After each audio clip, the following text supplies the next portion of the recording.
sorry for bursting in like this, but there's a very attractive man in reception, and he says he's here to fix the coffee machine. Well, and? It's not broken. It works perfectly well, and we still have plenty of paper cups, stirrers, white and brown sugar, coffee, and even 2 types of tea. Well, so then tell him that we don't need anything and that the machine works just fine. But he's here now, and he's very attractive, and I thought perhaps we could have him check the machine just in case. I see. Well, perhaps we could spice up the day a bit. Let him in. Certainly. Thanks.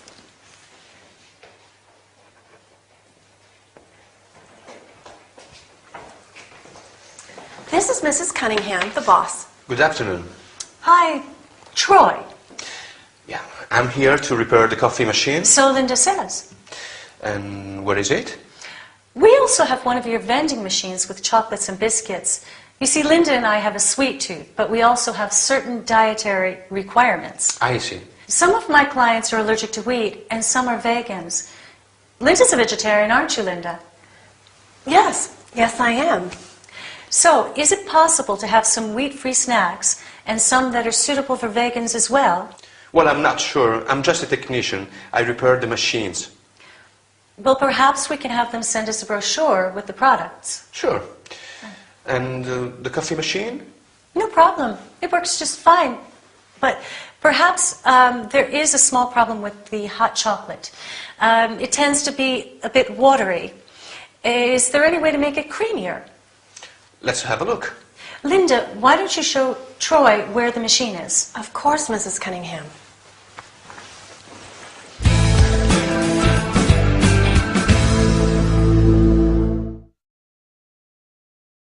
Hi there. Welcome with Anthony to your business workout.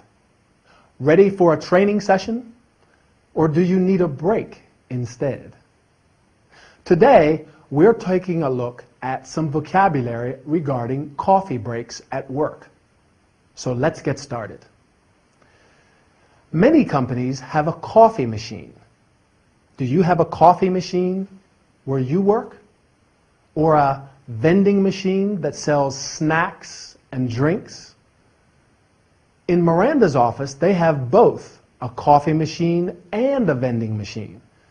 And they work well, but Linda wants the technician to stay. She thinks he's attractive, and they want to spice up the day, make it more interesting. So they ask him to repair the machine anyway.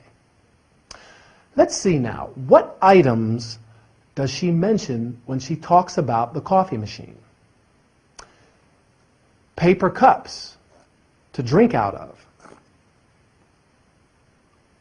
Stirs to stir the coffee when you add sugar. Do you take sugar in your coffee? Do you prefer white sugar or brown sugar? I like white sugar myself. The machine also makes tea and hot chocolate. Miranda says the hot chocolate is watery. That's the excuse to make Troy stay. She asks if there is a way to make the hot chocolate creamier. I agree, though. Hot chocolate has to be creamy, don't you think? What about the vending machine? Miranda and Linda both have a sweet tooth. They like sweet things, but they have certain dietary requirements in the office. That means they can only eat certain things. Linda's a vegetarian, and Miranda has some vegan clients. Vegans don't eat any animal products, and nowadays there are snacks that are suitable for vegans. She also says some clients are allergic to wheat, so they need some wheat-free snacks in the vending machine too. Do you have any special dietary requirements? And do you have a sweet tooth like Miranda and Linda?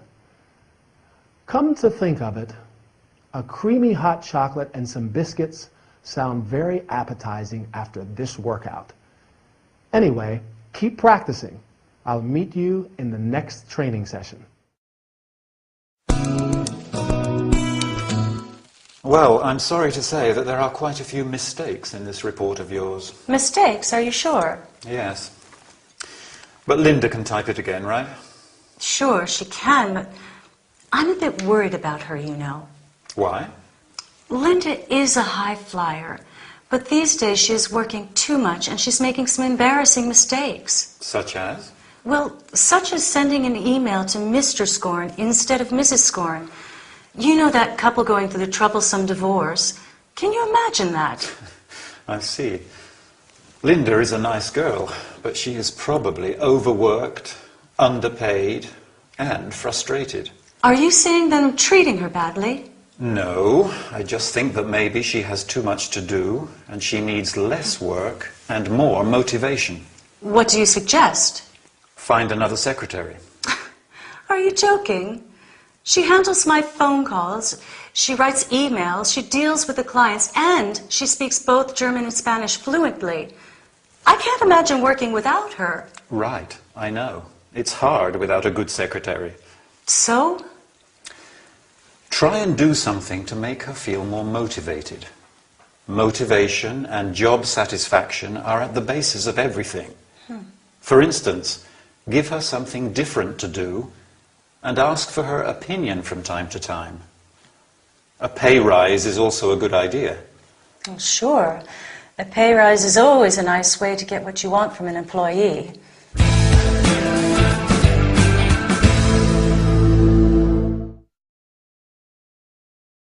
Hello and welcome to this business training session. Today we are talking about some terms related to job satisfaction. Quite an interesting subject, isn't it?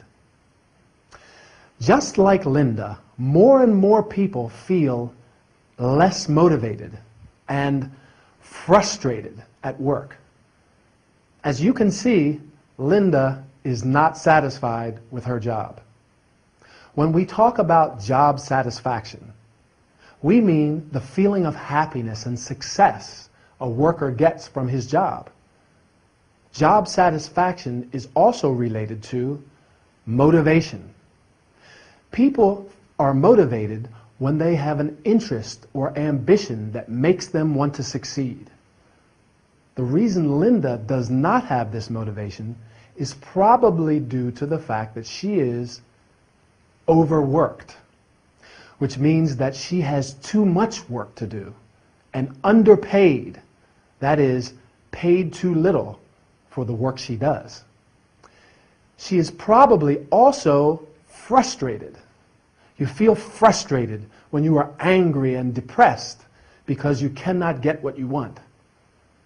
To solve these problems, Al says that you can do a number of things, including ask for a pay raise, which is an increase in the fixed amount of money you receive for your job.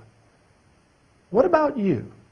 Do you feel that you have a satisfying job, or do you feel frustrated and not sufficiently motivated? Linda is a high flyer. A high flyer is a person who has a lot of ability and a strong desire to be successful.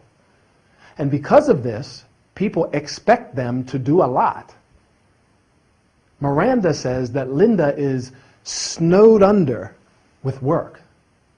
To be snowed under with something means to have so much work that you have problems doing it all. I'm afraid these are quite common problems for most working people, right? Linda can do some things well and some others badly.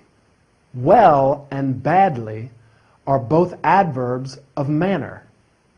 An adverb of manner tells you how something happens or how we do something.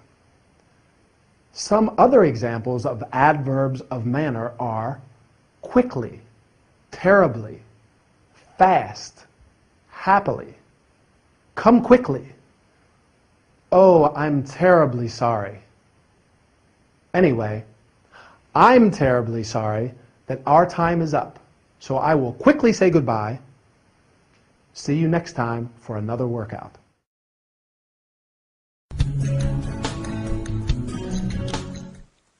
The only way to spend any time alone together these days is in the office.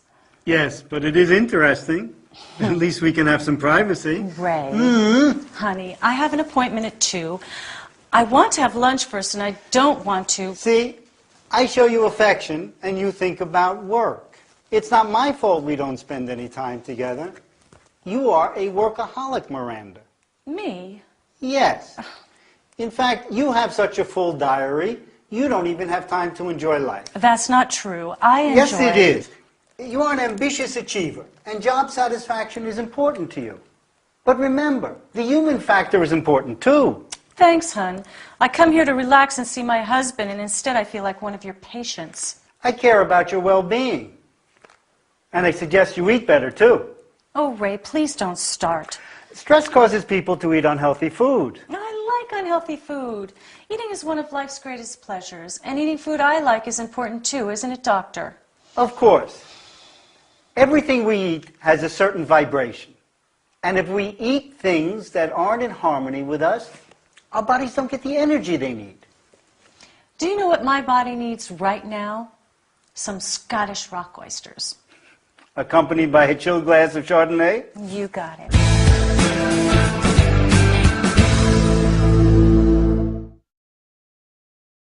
Hello again. Time for our workout. We all know that our diet is very important, but I have to agree with Miranda.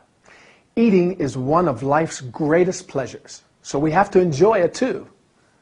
Now to our health and body care session. Ray is a doctor, and he knows the benefits of a healthy diet and eating healthy food. That is food that's good for you and also gives you the energy you need for your busy lifestyle. Stress causes people to eat unhealthy food. So although it may be food we like and it lifts our morale, makes us feel good and relaxed, it can also have negative effects. Not only on our physical well-being, because it's not good for us, but it can have negative psychological effects as well. How many of us eat our favorite food like chips or cake and then feel guilty because we know it's bad for us and we shouldn't eat it, but we eat it anyway? I, for one, love fish and chips, but I know fried food is unhealthy. However, when I'm stressed or I don't have time to cook, I often have fish and chips for lunch and then feel very guilty because I know I shouldn't have eaten them. It's better to have a healthy chicken salad or even a sandwich. Of course, Miranda knows all of this. Ray probably often reminds her to eat well because she says, "Ray, please don't start." It seems as though she hears it a lot, but it's just because he loves her and cares about her well-being. She's certainly very busy. She has a full diary, lots of appointments and things to do. In fact, Ray calls her a workaholic, which means she works too much. She's an ambitious achiever. She wants to be successful in her career, but Ray thinks she doesn't have time to enjoy life, which isn't good. We have to enjoy life and relax from time to time. Don't forget, that's healthy too. So take your time, have a rest, but don't forget to practice your English. I'll meet you in the next session. Bye.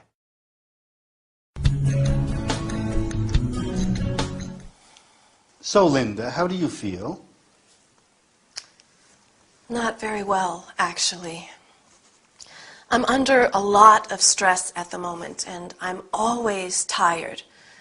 But I can't sleep at night, so I'm even more tired the next day, and it's causing some problems at work. What kind of problems? I make a lot of silly mistakes. I do things like forget to call clients or wash the keyboard. It drives my boss crazy. Wash the keyboard? Yes, I know. I can't believe it myself. You're obviously a little absent-minded at the moment, Linda. A little. Is anything in particular worrying you, or is it just stress? Stress, I think.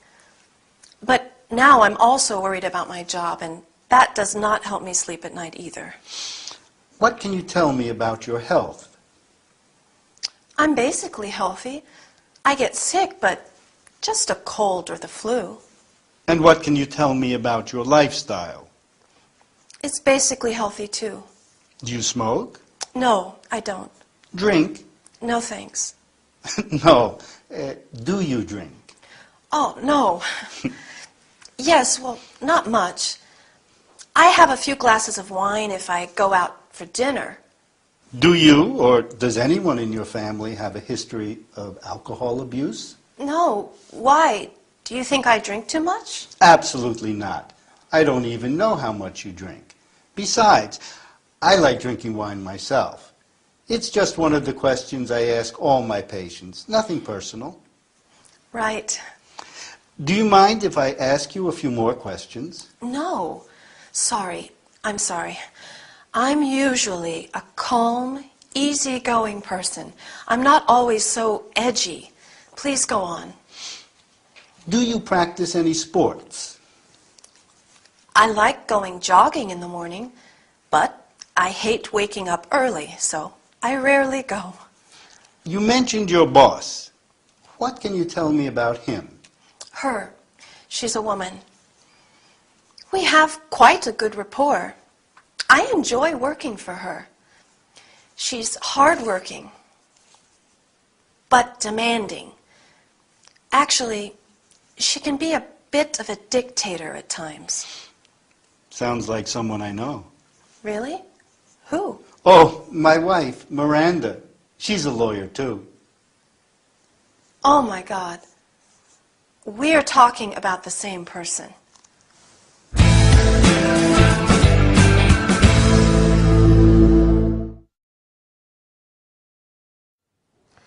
Hi everybody, and welcome to this session of Health and Body Care. Today we're going to talk about stress and lifestyle. Taking care of your health and body means having a healthy lifestyle. Stress is one of the principal causes of health problems and sickness. When people are under stress, like Linda, they become edgy, which means nervous and irritable, and absent-minded. Linda, for example, has trouble sleeping, so she's tired and makes mistakes at work. She forgets to do important things, or does silly things like wash the keyboard of her computer.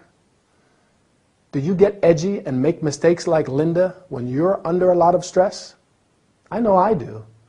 Well, having a healthy lifestyle is also important to combat the more serious side effects of stress, like sickness, illness, depression, or alcohol abuse, which is when people drink too much to calm their nerves and anxiety. Luckily, Linda has quite a healthy lifestyle. She doesn't smoke, she doesn't drink. Well, a bit of wine with dinner is okay. She likes going jogging.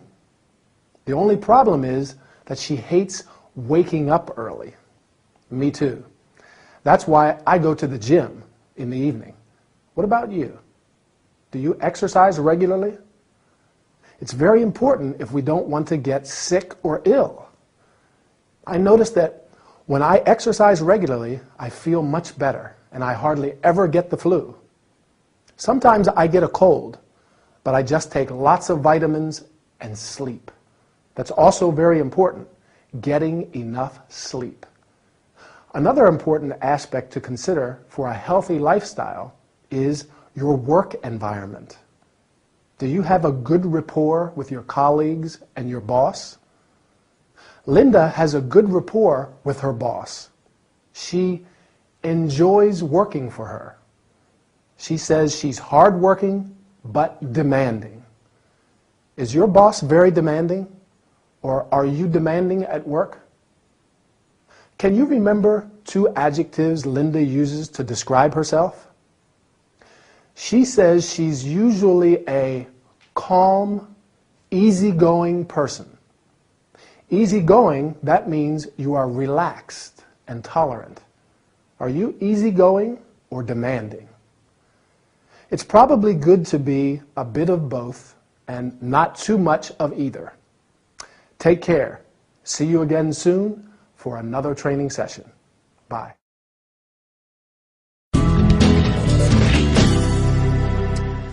I'm so hungry. Well, you're in the right place. Do you want something sweet or savory? I'm not sure. Oh, actually, no. I don't know. Something savory, just a sandwich. Okay, ham and cheese or tuna? Not tuna. Ham and cheese sounds good. Or maybe something sweet. I don't know. Are you okay? Yes?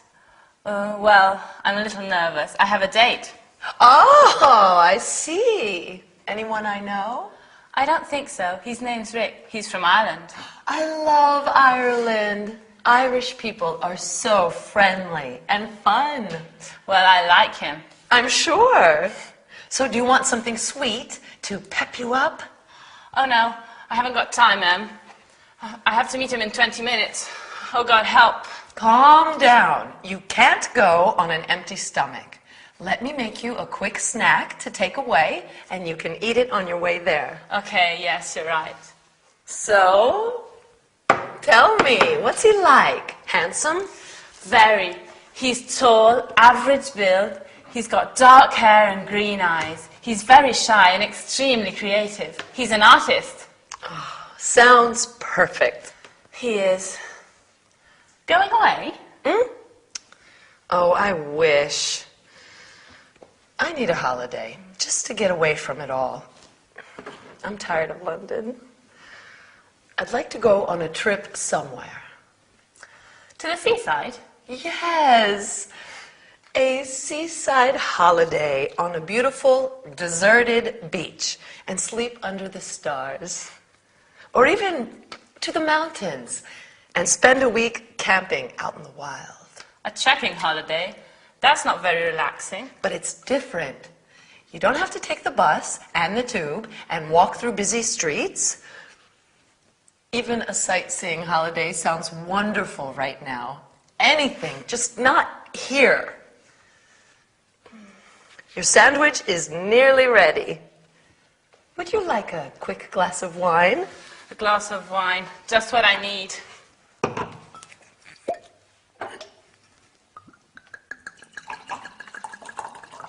A toast to your date. And to your holiday. Cheers. Cheers.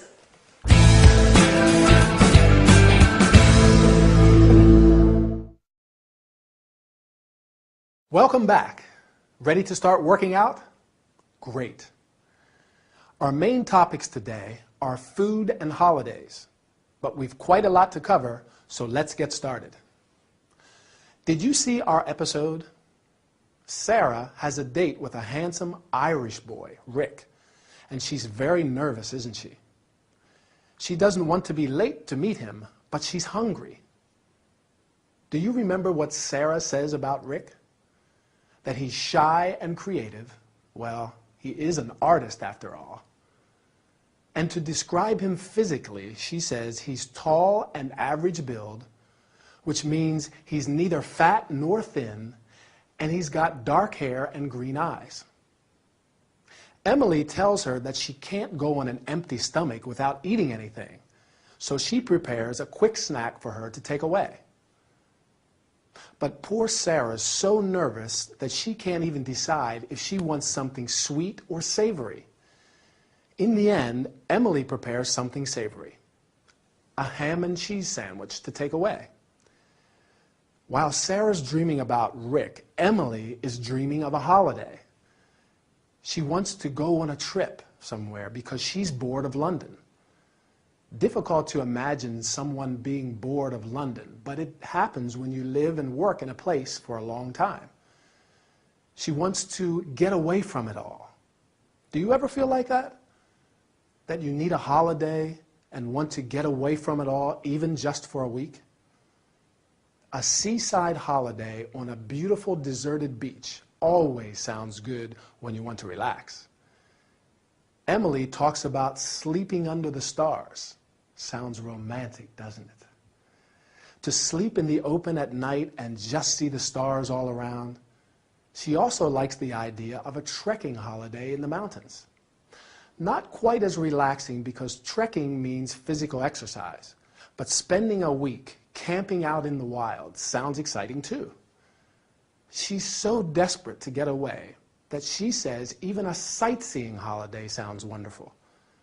Sightseeing means visiting all the important monuments and buildings in a city. That's not very relaxing either. Personally, I prefer to relax on a beach for my holidays. Back to Sarah and Emily.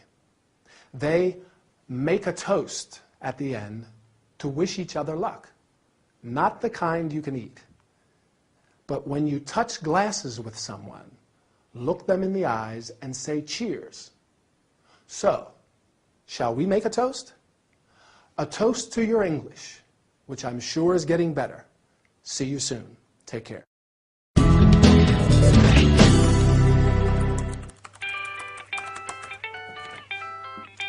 Lucille, how are you? I'm fine.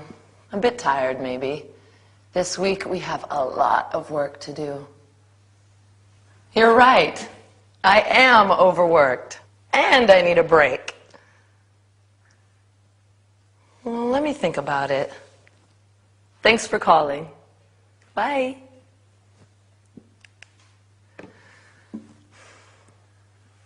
I think Lucille's right. I need a break. I should go somewhere. Let me have a look at some maps.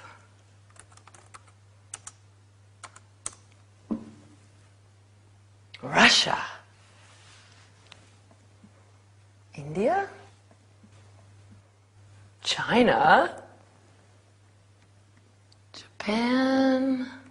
Don't know. Australia could be a good travel destination.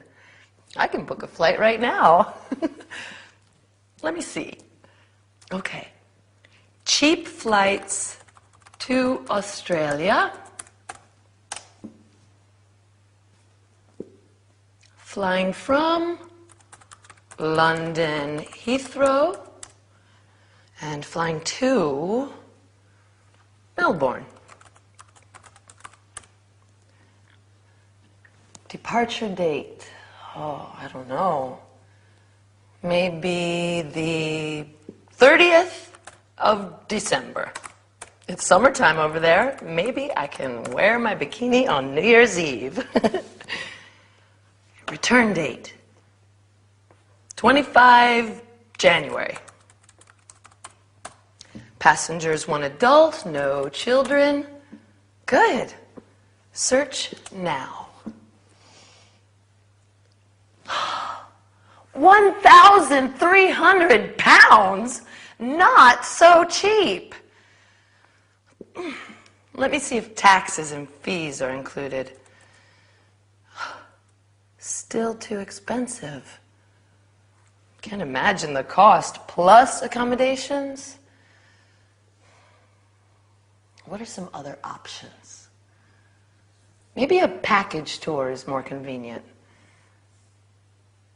Lucille may be able to give me some useful addresses.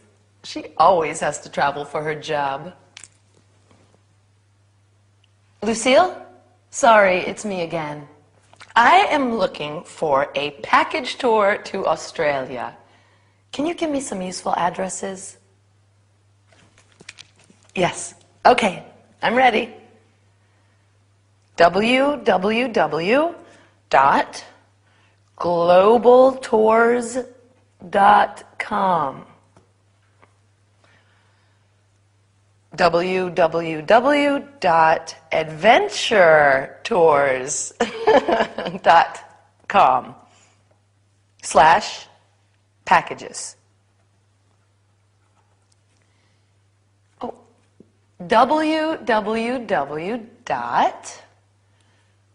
Backpackertour.com. Yes, thank you. Backpacking, I don't particularly like the idea of carrying a heavy weight on my back. Sleeping in a tent, eating beans for a week, fun? I don't think so. That's not my idea of a holiday. I'd rather stay at home.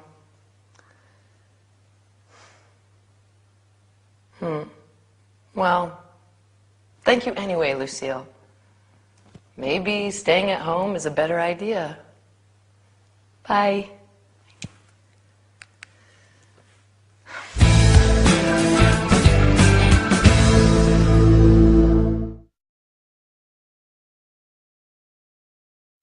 Hi, and welcome to our travel and entertainment session. Today, we're going to talk about booking flights, organizing holidays, and how to find good travel options on the internet.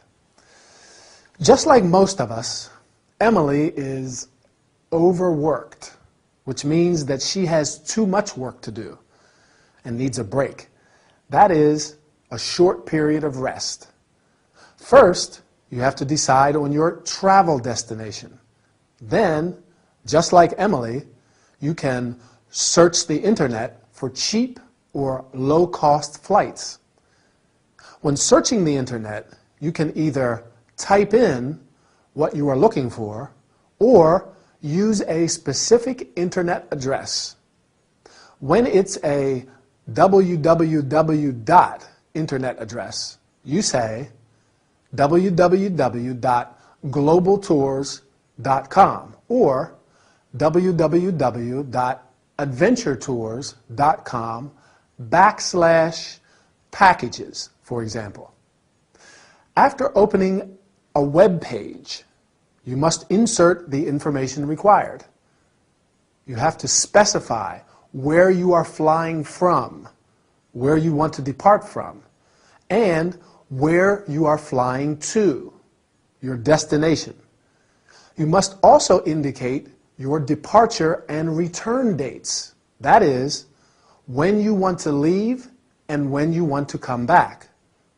Finally, you have to specify the number of passengers, how many of you want to go, and how many of you are adults and how many are children.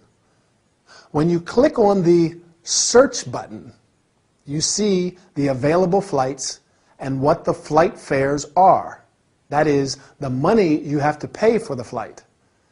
It is a good idea to check if the taxes and fees are included. That is, extra money that you pay for rights and services. Emily thinks that the flight is too expensive because she knows that she has to find accommodation too. Accommodation means a place to stay, such as a hotel, a hostel, a bed and breakfast. Instead of organizing everything by yourself, you may consider a package tour or holiday tour. This is a holiday or tour where the travel, the accommodation, and sometimes the meals are all included in the price and you pay before you go. One option is a backpacking tour, which means going on a long-distance trip, carrying your clothes, food, etc. in a backpack. This is obviously for young and adventurous people, and Emily does not seem particularly interested. Well, to tell you the truth, I do not feel particularly attracted by the idea of carrying a heavy backpack all the time. But my friend says that it is an unforgettable experience. What do you think? Well, our time is over. Keep practicing your English, and I'll meet you in the next training session. See you soon.